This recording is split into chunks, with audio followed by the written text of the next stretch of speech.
మిత్ర వాళ్ళ ఇంట్లో ల్యాండ్‌లైన్ మోగుతూ ఉండడంతో జయదేవ్ వెంటనే ల్యాండ్‌లైన్ దగ్గరికి ఫోన్ లిఫ్ట్ చేసి హలో అని అనగానే ఏవండి అని అరవింద మాట్లాడుతూ ఉంటుంది.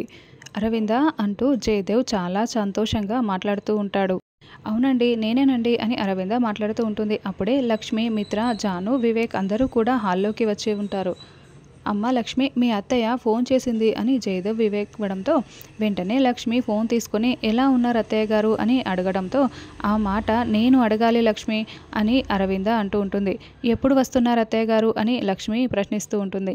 వెంటనే మిత్ర ఫోన్ తీసుకొని మామ్ ఇన్ని రోజులు ఏమైపోయావు మామ్, నీకోసం నేను ఎంత బాధపడ్డాను అని మిత్ర చాలా ఏడుస్తూ ఎప్పుడు తిరిగి వస్తున్నావు మామ్, చెప్పు మామ్ చెప్పు అని, నేను నిన్ను చాలా మిస్ అవుతున్నాను మామ్ అని మిత్ర చాలా ఏడుస్తూ ఉంటాడు. నేను ఎల్లుండి వచ్చేస్తున్నాను మిత్ర, ఫోన్ ఒకసారి మనీషాకి ఇవ్వు అని అరవింద చెప్తూ ఉంటుంది. మనీషా మామ్ నీతో మాట్లాడాలంట అని మిత్ర ఫోన్ ఇవ్వగానే ఆంటీ చెప్పండి ఆంటీ అని మనీషా అంటూ ఉంటుంది.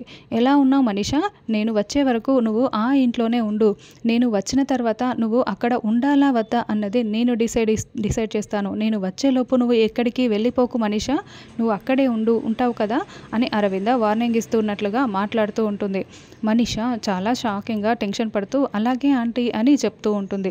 మనీషా అదేంటి ఆంటీ నాకు వార్నింగ్ ఇస్తున్నట్లుగా మాట్లాడుతున్నారు, నువ్వు అక్కడి నుంచి వెళ్ళిపోకు, నేను వచ్చే వరకే ఉండు, నేను వచ్చే తర్వాత ఉండాలా వద్దా అని నిర్ణయిస్తుంది అని చెప్తుంది. అంటే అసలు ఏం చేయబోతుంది ఆంటీ అని మనీషా చాలా కంగారు పడిపోతూ ఉంటుంది.